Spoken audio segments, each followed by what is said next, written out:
খাজা বাবা অল্প বয়সে বেলায়েতের উচ্চ স্তরে পৌঁছে গেছেন। খাজা উসমান হারুনি খাজা মঈনুদ্দিনের পাওয়ার পরীক্ষা করার জন্য আগুন পূজারীরা আগুনের পূজা করে ওখানে পাঠাইলেন। বাজারের ব্যাগ হাতে, এই বেচারা দেখে জামাই সাথের কইলেই 5 টাকা মাফ। মাঝি জিগায়, চাচা আপনার ভাড়া? আমিও জামাই সাথে। এ বেটা, তোমার ব্যাগে কই জামাই সাথে না, ব্যাগে কই জামাই সাথে না। যারা নবীরে ভালোবাসে না, নবীর বিরোধিতা করে, এরা বিপদ হইরা নবীর সাথের কইয়া ভাড়িয়া যাইতে পারবো। ওই যে মাঝি ধরছে কিন্তু ব্যাগে কই তুমি জামাই সাথে না, দাঁড়াও ভাড়া দিয়া যাও। হাসরের দিন আল্লাহ বলবেন, জামাই সাথের মেহমান জিবরাইল, জি তোমাকে 600 নূরের পাখা দিয়েছিলাম, 2টা পাখা দিয়া পাখিগুলি উড়ালতেছে না, 2টা পাখা দিয়া পাখিগুলি চলতেছে না। জিবরাইলের পাখা কয়শো? 600। অথচ এক একটা পাখা কত বড়। কিতাব লেখে জিবরাইল যদি একটা পাখা সারা পৃথিবীর উদ্দেশ্যে ছড়াইয়া দিত, সমস্ত পৃথিবী এক পাখার ভিতরে পড়ে যাইত, সূর্যের আলো দেখতো না। এরকম 2টা পাখাই যথেষ্ট। একটা পাখার নাড়া দিলে 500 বছরের রাস্তা যাইতে পারে, অথচ পাখা দিছে 600। আল্লাহ বলেন, জিবরাইল এই 600 পাখা কাজে লাগামু হাসরের দিন। আমার নবী দোজাহারের জামাই যখন যাত্রী লইয়া ফুলসিরাতের গুরিত গিয়া নবী যখন চোখের পানি ছেড়ে উম্মতের মায়ায় চিৎকার মারবে, তোর 600 নূরের পাখা ফুলসিরাতের ফুলের উপর বিছায়া দিবে।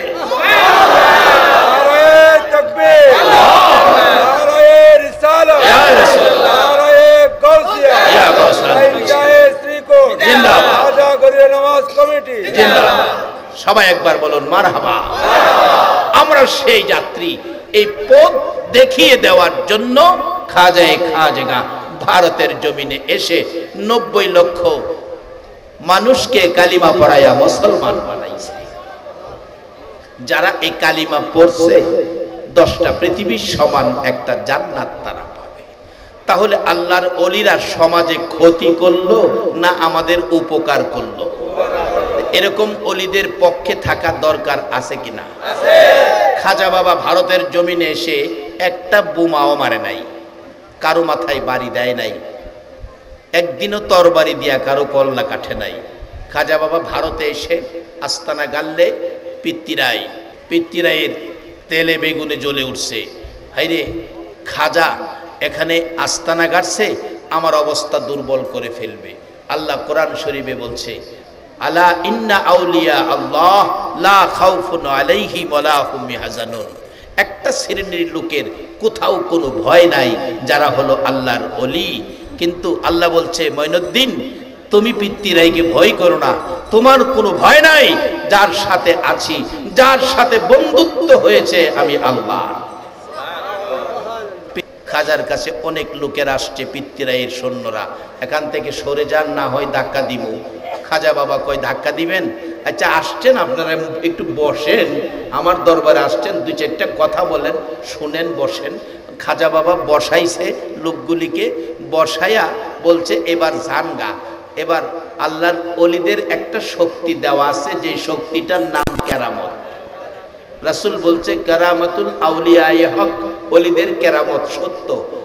বসাইছে, এই নিচে দিয়া পাছাগুলো মাটির সাথে লাগাইয়া লাইছে, এখন খালি টানে, উঠতে পারে না। হুজুর, খাজা বাবা হাসে, কি ব্যাপার? কি হলো, উঠতে পারি না, একটু টানাটানি করতেছে। পিত্তিরাই কয়, ঘটনা কি? লোকগুলি গেল, আইলো না, আরেক দল পাঠাইছে, আয়াতে হে টানে খালি। হুজুর কি ব্যাপার? হেরা টানে? বাবা আপনারাও বসেন। বসছে, হেরাও টানে। তো কি? অলিদের কেরামত।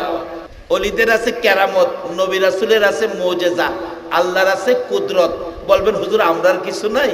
আরে আছে, আল্লাহর কুদরত, নবী রাসূলের মুজিজা, অলিদের কেরামত, আর আমাদের আছে মহব্বত। আমাদের আছে মহব্বত। আকবার বলুন, আল্লাহু আকবার। বাবারে, মহব্বতে যে কোথায় নিয়ে যাবে, আসুন আগে যাই। আমরাও খালি না, একটা শক্তি আমরাও আছে, এটা হলো মহব্বত।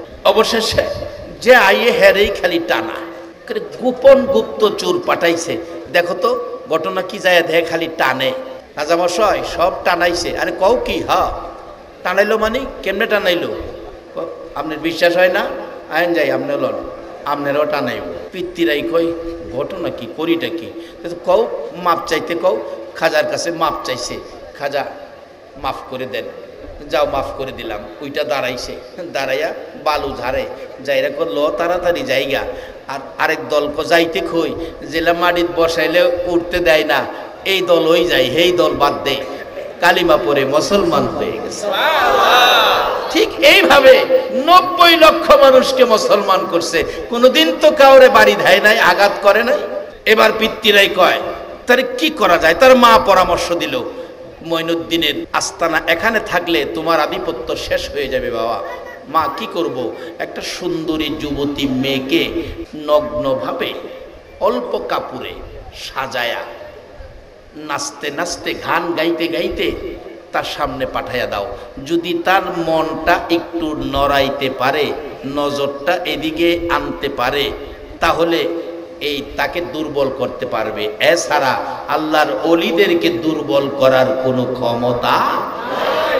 অবশেষে তাই করলেন। মেয়েকে, যুবতী সুন্দরী মেয়েকে পাঠাইলেন। মেয়ে তো নাচতে নাচতে গান গাইতে গাইতে হেলে ঢুলে খাজেগার সামনে। আল্লাহর ওলির নেক নজর যখন মেয়েটার দিকে মারলো, মেয়েটার সাথে সাথে গলা কাটা মুরগির মতো ছটফট করে কালিমা পড়ে মুসলমান হয়ে গেল। আর একটা নজর যখন মারলো, মেয়েটা আল্লাহর ওলির নেক নজরে 30 পারা কোরআনের হাফেজা হয়ে গেল। আজকে আমরা বাংলাদেশের চট্টগ্রামের এই মাহফিলে সেই খাজার নেক নজর রুহানি ফয়েজ আমরা চাই। বলুন খাজা বাবা ভারতের জমিন থেকে আমাদের দিকে রুহানি ফয়েজ দিতে পারবে কিনা? খাজা জীবিত না মরে গেছে? রাসূল বলেছেন ইন্না আউলিয়া আল্লাহ লা ইয়ামুত, আল্লাহর ওলিরা কখনো মরে না। আমাদের দেশের কিছু ভাইয়েরা আছে ফতোয়া দেয়, আরে মাজারে যাইও না, মাজারে গেলে কি লাভ হইব? মাজারওয়ালা তো ময়রা পয়সা মাটির সাথে কইলা গেছে, মরা মানুষ তোমারে কি দিব? এ কথাতে আমিও একমত, মরা মানুষ কিছু দিতে পারবে না। কিন্তু রাসূল কইছে আল্লাহর ওলিরা মরে না, আল্লাহর ওলিরা মরে না। যার বাস্তব বাদশাহ আওরঙ্গজেবের জীবনী খুলুন, বাদশাহ আওরঙ্গজেবের ইতিহাস, তার জীবনী খুলুন। উনি বলেছেন, রাসূল বলেছেন আল্লাহর ওলিরা মরে না। আমি খাজা বাবার মাজারে যাব, সালাম দিব, জবাব শুনবো। যদি জবাব শুনতে পাই তাহলে মনে করব ওলিরা মরে না, আর যদি জবাব না শুনি মনে করব মরে গেছে, মাজার ভেঙে ফেলবো। পাশে দাঁড়াইয়া সালাম দিলেন, আসসালামু আলাইকুম ইয়া আল্লাহর ওলি মঈনুদ্দিন। কোনো জবাব নাই। 3 বার সালাম দিল, জবাব নাই। উনি যুবক ছিলেন, বাদশা মানুষ, মেজাজ গরম, কালকে মাজার ভেঙে ফেলবো। আইসা পড়তেছে পিছন থেকে খাজা বাবা রোজার ভিতর থেকে, মাজার শরীফের ভিতর থেকে ডাকতেছে, ও বাদশা আওরঙ্গজেব, এত রাগ হলে কেন? উনি আবার ফিরে আসলেন, হুজুর রাগ হলাম, 3 বার সালাম দিলাম, রাসূল বলেছে ওলিরা মরে না, কিন্তু আপনার সালামের জবাব পেলাম না, বিদায় রাগ হয়েছি। এবার খাজা বাবা বলেন, বাবারে তুমি যখন প্রথমবার সালাম দাও আমি নামাজের মধ্যে ছিলাম, দ্বিতীয়বার সালাম দাও আমি নামাজের মধ্যে ছিলাম, তৃতীয়বার যখন সালাম দিয়ে চলে যাও আমি নামাজ শেষ করে তোমার সালামের জবাব দিলাম। আল্লাহর ওলিদের আমল কত সুন্দর ছিল, যদিও কবরে কোনো আমল নাই, মৃত্যুর পরে সকল আমল বন্ধ, কিন্তু একটা আমল মৃত্যুর পরে জান্নাত পর্যন্ত জারি থাকবো, আর সব আমল বন্ধ। একটা আমল জান্নাত পর্যন্ত জারি থাকবো, সেটা আমার নবীর সুন্নাত। বেহেশতের ভিতরে গেলেই আপনাদেরকে খাবার দিব, খাবার। দুনিয়ার তো খাইছেন, ও চট্টগ্রামবাসী, বেহেশতে খাইয়া দেখেন না কি অবস্থা। খাবার দিব, খাবার খাইয়া প্লেট 4টা খাইবেন, প্লেট 4টা খাইয়া খাইবেন, আল্লাহ মন কইতাছে প্লেট খাইয়ে লইতাম। আল্লাহ কইব মন চাইলে খাও না, প্লেটটা একটু ভাঙ্গা মুখে দিয়ে দেখবেন, হে খাবারের চেয়ে প্লেট ভাঙ্গা আরো বেশি মজা লাগে। এই প্লেট না খাইয়া এই যে বিছায়া খায়, এটারে না কি কয়? দস্তরখানা। দস্তরখানা। বেহেশতের মধ্যে এই নবীর এই সুন্নতটা জারি থাকবো, আর সব আমল বন্ধ বেহেশতে, শুধু এটা জারি থাকবো। তাইলে আল্লাহ নবীকে কিভাবে স্মরণ করার রাস্তা খুলে রাখ, কিভাবে নবীকে ভুলবেন, কিভাবে খাজেগাকে ভুলবেন, যিনি কবরে গিয়েও নামাজ পড়েন, যদিও কবর নামাজের আমল নাই, দস্তরখানা টান্ডা দিয়ে রাখিব আল্লাহ এইটাও খাইলাই, মজার ঠেলাই কইব এটাও খাইলাই, এটা জানি কোনটা খাইলাই, খিদা জানি খাইলাইতে কইতেছে দস্তরখানা। আচ্ছা, এই দস্তরখানা কি আমরা মুসলমানের সব ঘরে পাওয়া যাবে? রেডিওর গিলাপ বিদেশি কাপড়, টিভির গিলাপ বিদেশি কাপড়, সিডির গিলাপ বিদেশি কাপড়, ডিভিডির গিলাপ বিদেশি কাপড়।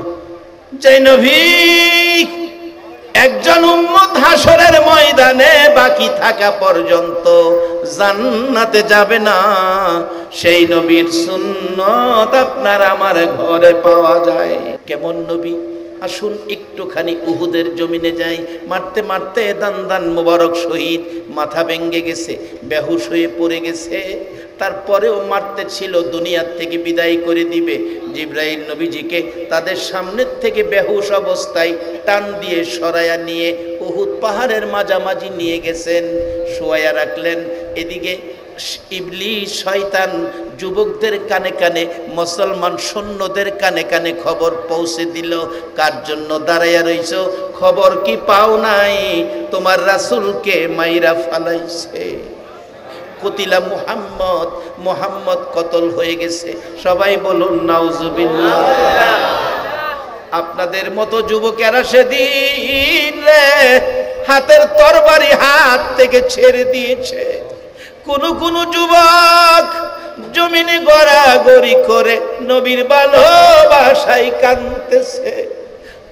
মা বোনেরা, তোমাদের মতো মহিলারা সেদিন রাসূল নাই খবর শুনে গো মদিনার চুলার আগুন পানি দিয়া নিভাইছে।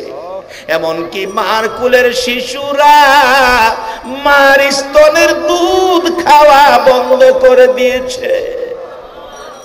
যুবকগুলো খেলাধুলা, দোকানপাট বন্ধ করে মদিনা থেকে উহুদের জমিনের দিকে দৌড়াইতেছে।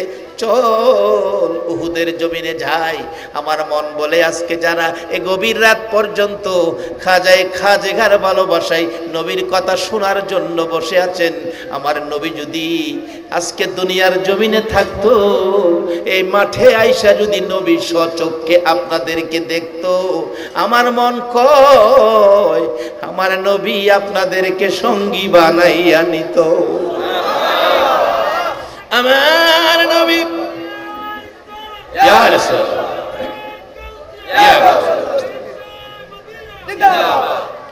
আমার নবী উহুদের পাহাড়ের মাঝামাঝি, এদিকে সারা মদিনায় কান্নাকাটি, নাই নাই রাসূল নাই।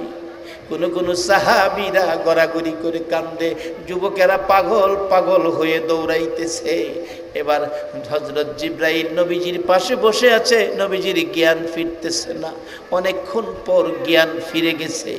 নবীজি তাকাইয়া দেখে জিবরাইল পাশে বসা। জিবরাইল রে, ও জিবরাইল, আমি আর কত মাইর খাবো?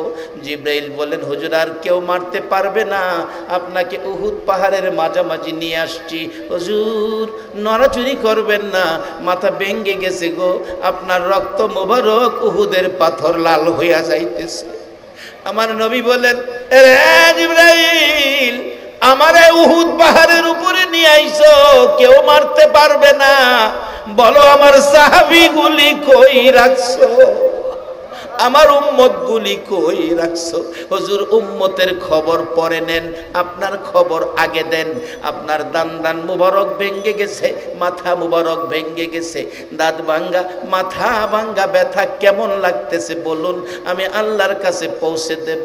আমার নবী কান্দে, জিবরাইল রে, দাঁত ভাঙ্গা ব্যথা কেমন লাগে রে? আল্লাহর কাছে পৌঁছাবি, মাথা ভাঙ্গা ব্যথা কেমন লাগে জিজ্ঞেস করলি, আল্লাহর কাছে পৌঁছাবি। রে জিবরাইল, দাঁত ভাঙ্গা ব্যথা কেমন, মাথা ভাঙ্গা ব্যথা কেমন জিগাইলি, আমার উম্মতের ব্যথা কেমন জিগাইলি না। জিবরাইল রে, দাঁত ভাঙ্গা ব্যথা, মাথা ভাঙ্গা ব্যথার চাইতে আমার গুনাহগার উম্মতের ব্যথা বেশি। আরে দয়ালু নবী প্রেমের ছবি আর আসবে না জগতে, আমার দয়ালু নবী প্রেমের ছবি আর আসবে না জগতে। হাসর দিনে উম্মত বিনে, হাসর দিনে উম্মত বিনে যাবে না নবীজি বেহেশতে, দয়ালু নবী প্রেমের ছবি আর আসবে না জগতে, আমার দয়ালু নবী প্রেমের ছবি আর আসবে না। 63 সাল জিন্দিগি কাছে বলে উম্মতি, 63 সাল জিন্দিগি কাছে বলে উম্মতি, এখনো কান্দে শুয়ে মদিনাতে নবী, এখনো কান্দে শুয়ে মদিনাতে, দয়ালু নবী প্রেমের ছবি আর আসবে না জগতে, আমার দয়ালু নবী প্রেমের ছবি আর আসবে না। যেই নবী এত ব্যথায় ব্যতীত হওয়ার পরেও নিজের ব্যথা গোপন করে উম্মতের ব্যথা প্রকাশ করে, এই নবীর একটা সুন্নত দস্তরখানা যেটা জান্নাতের ভিতরেও আমার আল্লাহ রাখবেন। এই দস্তরখানা মুসলমানের ঘরে থাকা দরকার আছে কিনা? বাবারা রাইখেন, এটাই হবে নবীর মহব্বত। বলতেছিলাম এই শক্তিগুলো লইয়া খাজেগা ভারতের জমিনে এসে 90 লক্ষ হিন্দুকে কালিমা পড়াইয়া মুসলমান বানাইছে। এখনো ভারতে যাইয়া দেখেন আজমির শরীফের জমিনে মুসলমানের চাইতে খাজা বাবার ইজ্জত সম্মান হিন্দুরা বেশি। আমি নিজে দেখে আসছি। খাজেগা ভারতের জমিনে এসে 90 লক্ষ লোককে কালিমা পড়াইয়া জান্নাতি বানাইলেন। কাজটা কি খারাপ করলেন না ভালো করলেন? তার পক্ষে থাকতে আপনারা রাজি আছেন? যদি থাকেন কি লাভ হবে, এটাই আমার শেষ কথা। লাভটা কি হবে? খাজেগার পীর ছিলেন খাজা উসমান হারুনি। খাজা বাবা অল্প বয়সে বেলায়েতের উচ্চ স্তরে পৌঁছে গেছেন। খাজা উসমান হারুনি খাজা মঈনুদ্দিনের পাওয়ার পরীক্ষা করার জন্য আগুন পূজারীরা আগুনের পূজা করে ওখানে পাঠাইলেন, একটু আগুন নিয়ে আসো। আগুন আনতে গিয়ে বললেন, আপনারা আগুনের পূজা করেন, আমার পীরে আগুন চাইছে, একটু আগুন দিবেন। আগুন পূজারীরা কয়, বেটা আগুনের পূজা করি তোমারে দিবার লেগা। খাজা বাবা কয়, আগুনের পূজা করেন কি লেগা? আগুনটা জ্বালাইবো বেটা, পুইরা ছাই করবো, এই সময় কিছু শান্তি পাওয়া যায়। তাইলে একজন জানতো দেহি আগুনে, একজন জানতো দেহি।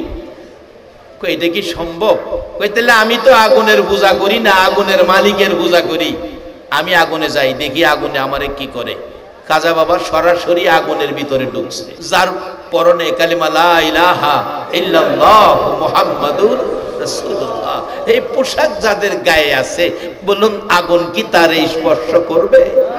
হাসরের দিন একদল জাহান্নামী প্রতি আমার আল্লাহ নির্দেশ দিবেন, আগুন জাহান্নামের আগুনকে তোমরা এই দল মানুষগুলিকে ধরো, তারা নেক কাজ করে নাই, তাদেরকে তুমি গ্রাস করে ফেলো। জাহান্নামের আগুন ধাউ ধাউ করে যাবেন আল্লাহর নির্দেশে, কাছে গিয়ে আবার ফিরে আসবেন। আল্লাহ বলবেন যাও ধরো, আবার যাবেন। এভাবে 70 বার নির্দেশ করবে এই লোকগুলিকে গ্রাস করার জন্য। আগুন জাহান্নামের 70 বার যাবেন, আবার ফিরে আসবেন।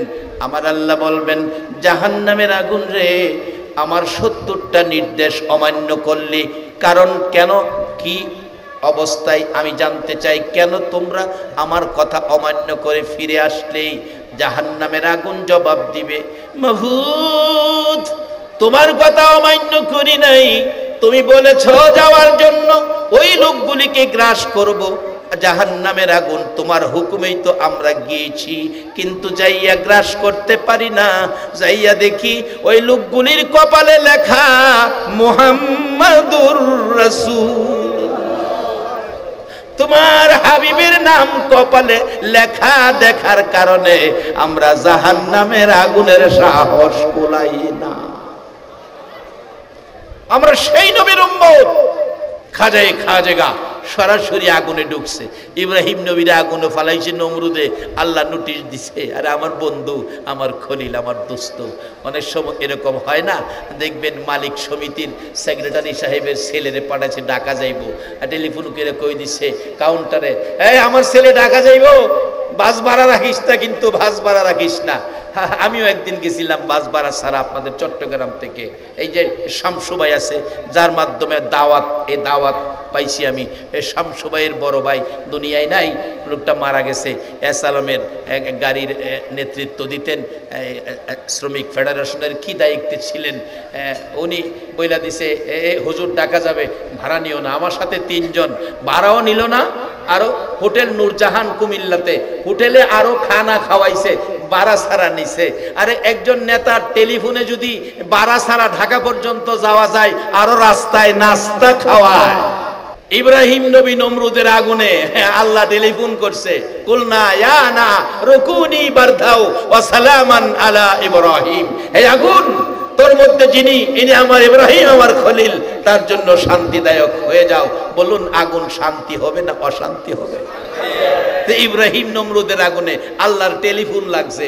আখিরি নবীর উম্মত খাজায়ে খাজেগা আগুন পূজারীদের আগুনে, আল্লাহর কসম, নবীর ইশক প্রেম, নবীর পক্ষের মেহমান বিদায়, বিনা টেলিফোনে আগুন ফুল বাগান হয়ে গেছে। আর ইব্রাহিম নবী, তার আগুন টেলিফোনে ঠান্ডা। আগুনের ভিতরে দিব্যি আরামে বসে আছে। কি আরাম! নমরুদের মেয়ে ফাহিমা, নমরুদের মেয়ে ফাহিমা বিয়ের উপযুক্ত।